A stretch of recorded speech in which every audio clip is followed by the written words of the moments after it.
আসসালামু আলাইকুম। কেমন আছেন সবাই? আশা করি ভালো আছেন। গতকালকে একটা ইঞ্জিন অয়েল নিয়ে আসছি, বাইক জোনে গেছিলাম রংপুর শাপলা চত্বর। চাইছিলাম যে মতুলের একটা 2 নম্বর ইঞ্জিন অয়েল দেন, তো উনি আমার এটা ধরাই দিচ্ছে। এটা হলো অরিজিনাল মতুলের 2 নম্বর ইঞ্জিন অয়েল। ঠিক আছে, এটা হলো মেড ইন ফ্রান্স। এই যে লেখা দেখা যাচ্ছে কিনা, এই যে মেড ইন ফ্রান্স। এইটা হলো 7100 10W40। আর এই ফ্রান্সের ইঞ্জিন অয়েলগুলো একটা জিনিস কি, সেটা হচ্ছে যে ভিতরে এই যে এইটা আছে না, এইটা উঠাইলে ভিতরে আর একটা বইয়ের মতো থাকে, এই যে।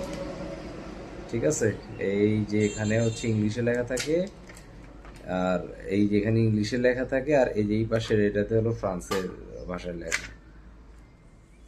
আবার এটা এই যে আঠার মতো লেগে গেল। ঠিক আছে, আপনি আপনি চাইলে এটা উঠাই উঠাই আবার করতে পারবেন, আবার আঠার মতো লেগে গেল। আবার এই যে এইখানে কিউআর কোড আছে, এইখানে একটা কিউআর কোড আছে। এখন এইটা আমার জিক্সার 250-র জন্য। আগের আমার কাছে একটাতে প্রায় 200 ml মতো আছে, 1200 ml লাগে। এটা 1000 ml, আর একটা 200 ml আগেরটা আছে আমার কাছে, যার কারণে একটাই নিছি। আর এই যে ইঞ্জিন অয়েল সাথে অয়েল ফিল্টার।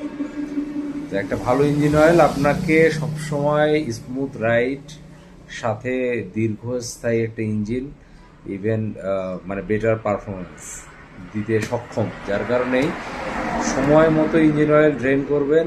আর অবশ্যই, মানে আমি এটা মার্কেটিং করতেছি না, কিন্তু মানে অবশ্যই এটা ভালো মানের ইঞ্জিন অয়েল। মানে আমি সবসময় মতুল ইউজ করে অভ্যস্ত। আমি বেশ অনেক বছর থেকে মতুল ইউজ করি, প্রায় বলা চলে যে 7-8 বছরের উপরে হবে মতুল ইউজ করি।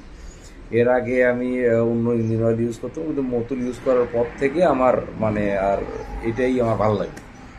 আমার R15টায় 300V ইউজ করতাম, আর জিক্সার 250টা নেওয়ার পরে যে 7100 এটা ইউজ করি। তো আমার কাছে ভালো লাগে। আপনারা সবসময় মানে বেটার একটা ইঞ্জিন অয়েল বাইকে দেওয়ার চেষ্টা করবেন। এটা আপনার বাইকের ইঞ্জিনের লংজিভিটি অনেক বাড়ায় দিবে। ভালো থাকবেন সবাই।